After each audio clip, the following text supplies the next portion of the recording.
Poems from Gitanjali by Rabindranath Tagore. Poems 31 to 50. Video by Barry Nirmal. About Gitanjali by Tagore. Gitanjali is a collection of poems by the Indian poet Rabindranath Tagore, who received the Nobel Prize for Literature mainly for this book. Gitanjali in Hindi means prayer offering of songs. This book was written in Bengali and translated into English by the author himself. It has been translated into many languages. Poem number 31. Prisoner, tell me, who was it that bound you? It was I, my master, said the prisoner. I thought I could outdo everybody in the world in wealth and power, and I amassed in my own treasure house the money due to my king. When sleep overcame me, I lay upon the bed that was for my lord, and on waking up I found I was a prisoner in my own treasure house. Prisoner, tell me, who was it that wrought you this unbreakable chain?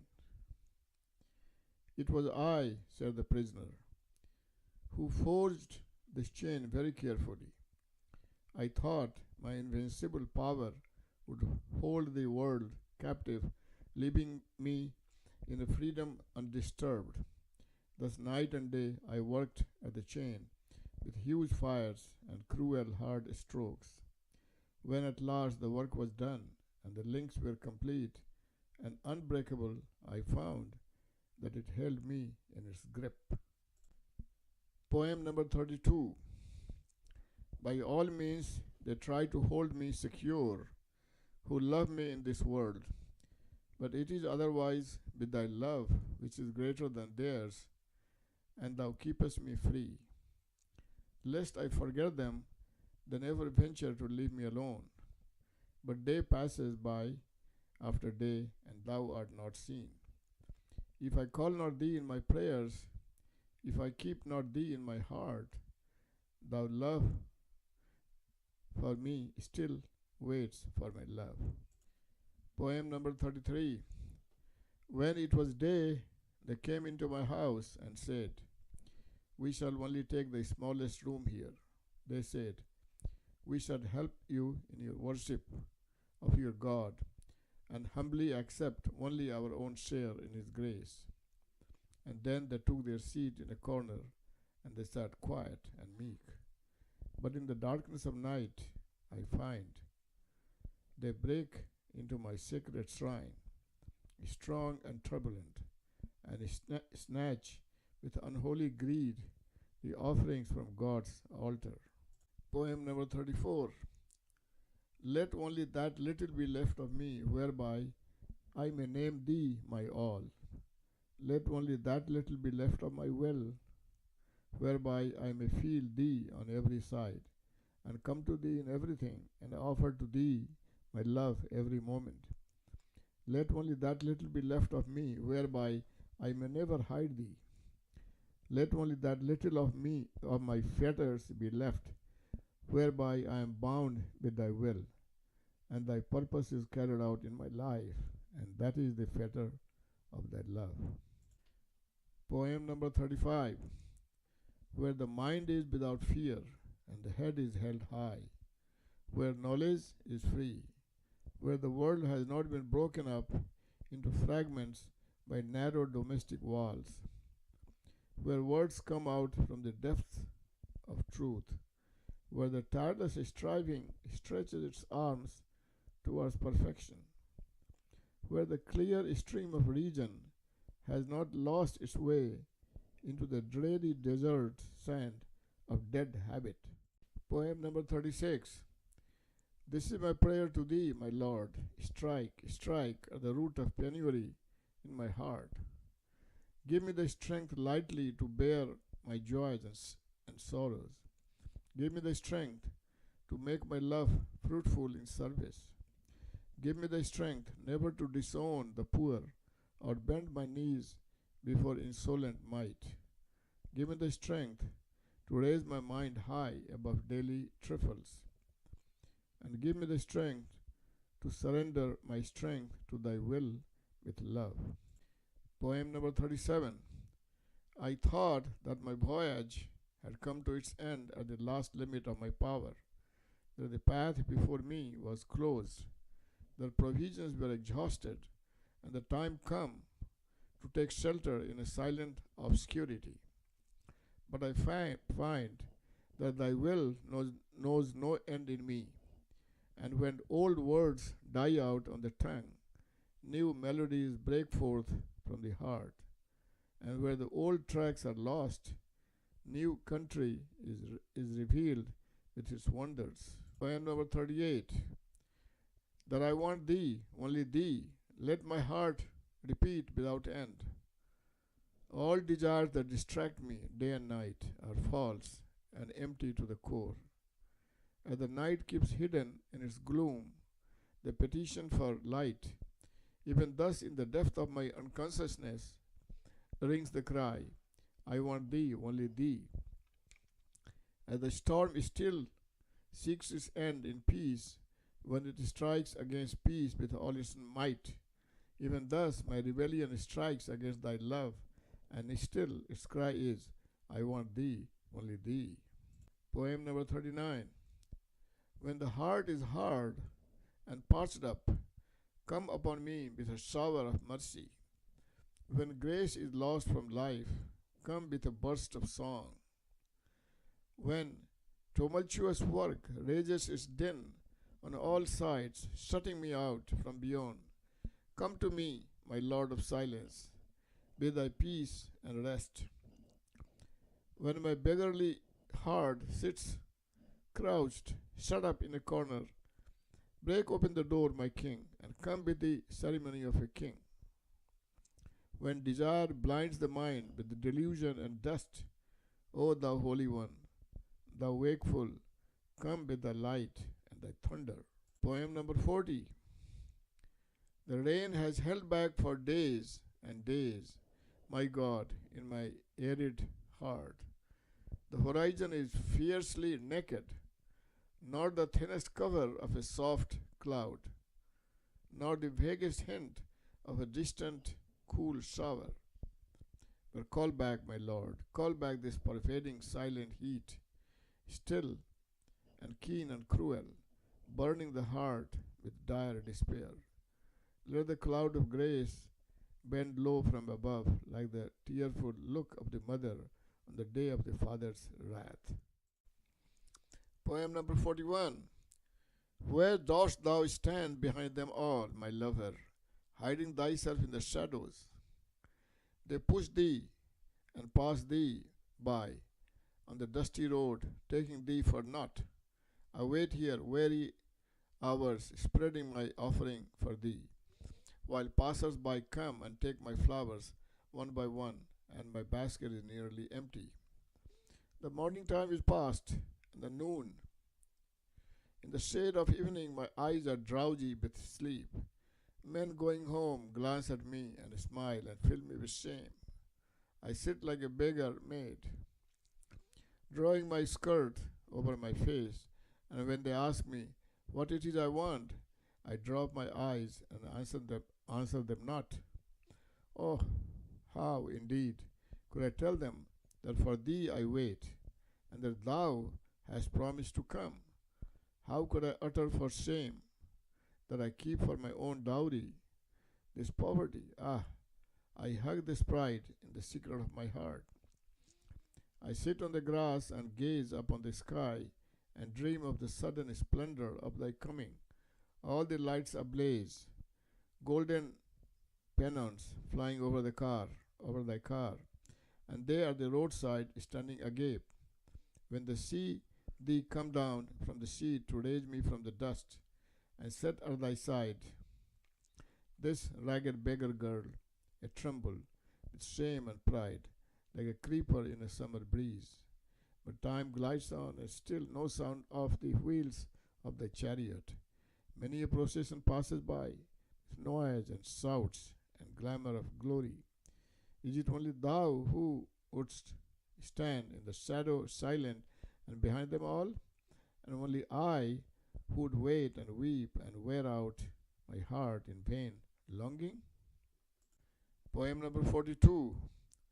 Early in the day it was whispered that we should sail in a boat, only thou and I, and never a soul in the world would know of this our pilgrimage to no country and to no end. In that shoreless ocean, at thy silently listening smile, my songs would swell in melodies, free as waves, free from all bondage of words. Is the time not come yet? Are there works still to do? Lo, the evening has come down upon the shore, and in the fading light, the seabirds come flying to their nests. Who knows when the change will be off, and the boat, like the last glimmer of sunset, vanish into the night? Poem number 43. The day was when I did not keep myself in readiness for thee, and entering my heart unbidden, even as one of the common crowd, unknown to me, my king, thou didst press the signet of eternity upon many a fleeting moment of my life. And today, when by chance I light upon them and see my signature, I find they have lain scattered in the dust, mixed with the memory of joys and sorrows of my trivial days forgotten. Thou didst not turn in contempt from my childish play among dust, and the steps that I heard in my playroom are the same that are echoing from star to star. Poem number 44. This is my delight, thus to wait and watch at the wayside where shadow chases light and the rain comes in the wake of the summer. Messengers with tidings from unknown skies greet me and speed along the road. My heart is glad within, and the breath of the passing breeze is sweet. From dawn till dusk I sit here before my door, and I know that of a sudden the happy moment will arrive when I shall see. In the meanwhile I smile and I sing all alone. In the meanwhile the air is filling with the perfume of promise. Poem number 45. Have you not heard his silent steps? He comes, ever comes. Every moment and every age, every day and every night, he comes, ever comes. Many a song have I sung, in many a mood of mind, but all their notes have always proclaimed, he comes, ever comes. In the fragrant days of sunny April, through the forest path he comes, ever comes. In the rainy gloom of July nights, on the thundering chariot of clouds, he comes, ever comes. In sorrow after sorrow, it is his steps that press upon my heart, and it is the golden touch of his feet that makes my joy to shine. 46. I know not from what distant time thou art ever coming nearer to meet me. Thy sun and stars can never keep thee hidden from me for aye. In many a morning and eve, thy footsteps have been heard, and thy messenger has come within my heart and called me in secret. I know not only why today my life is all astir, and a feeling of tremulous joy is passing through my heart. It is as if the time were come to wind up my work, and I feel in the air a faint smell of thy sweet presence. Poem number 47. The night is nearly spent waiting for him in vain. I fear lest in the morning he suddenly come to my door when I have fallen asleep, wearied out. Oh friends, leave the way open to him, forbid him not. If the sounds of his steps does not wake me, do not try to rouse me, I pray.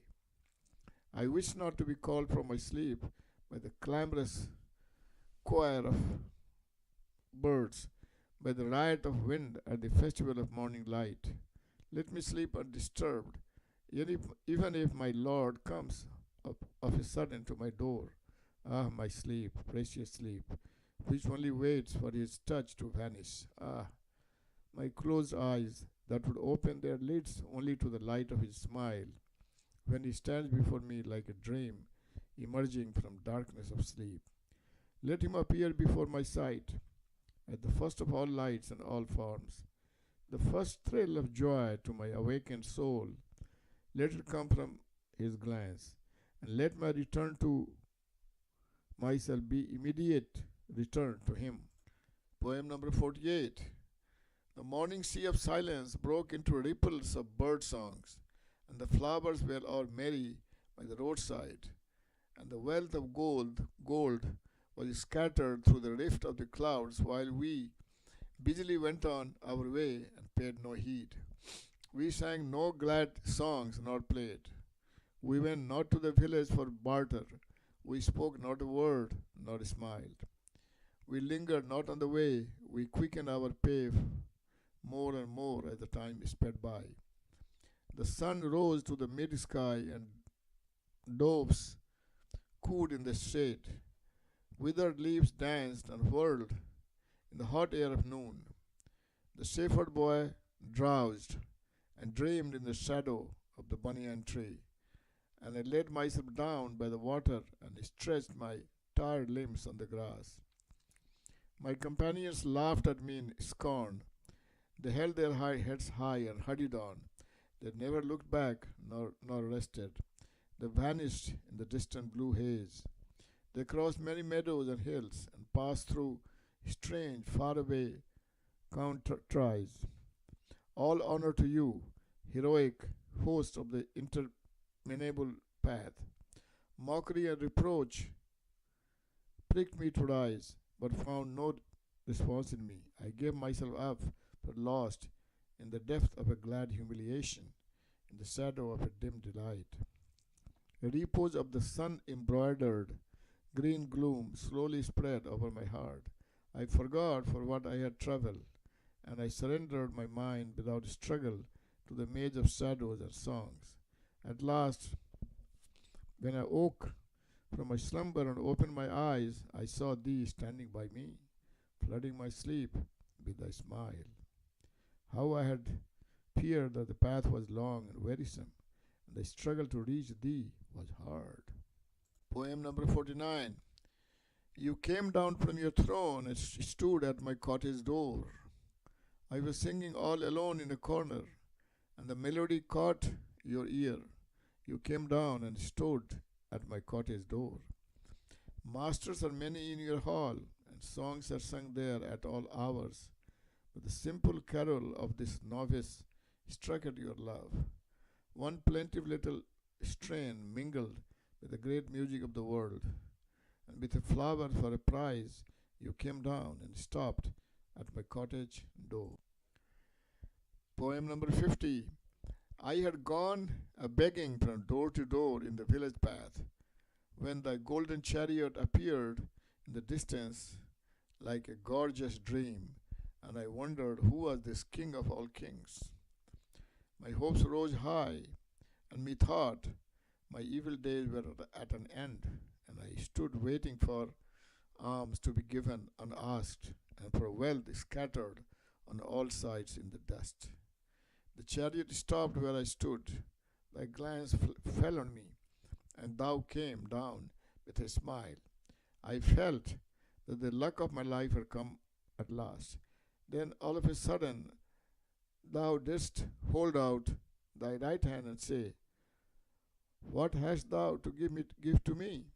Ah, what a kingly jest was it to open thy palm to a beggar to beg?